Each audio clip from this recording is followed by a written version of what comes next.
The famine and Caesarea. In the years 23 and 22 BC, drought and famine came to Judea and Syria, causing widespread sickness and death. Even Herod was affected. Short of money because he spent it on his many building projects and unable to collect taxes from his starving citizens, he looked for another way of alleviating the area's suffering. To raise money to buy wheat, Herod plundered his castle of its gold and silver, then sent his wealth to Petronius, the prefect of Egypt, who provided wheat in return.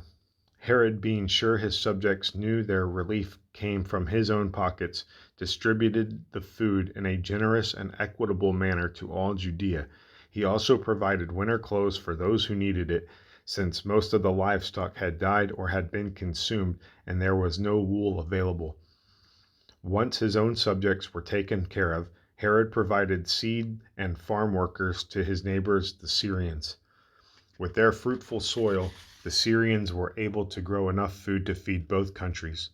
Through Herod's efforts, no one in the area was left destitute, which gained him much respect from other rulers and, for the first time, the love of his own people.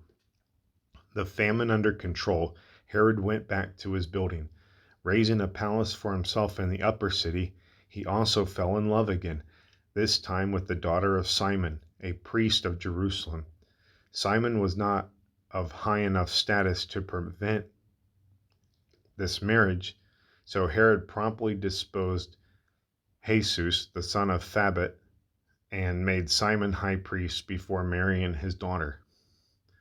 After his wedding, Herod built another citadel on a hill about 7.5 miles from Jerusalem. The fortress, ringed by circular towers, was reached by 200 steps of polished stone.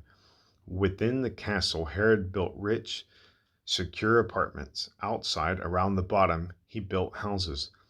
The whole complex was naturally arid, so water was piped in from a long distance. Although he refrained from doing so in Judea itself because the Jews would not permit their laws to be flouted.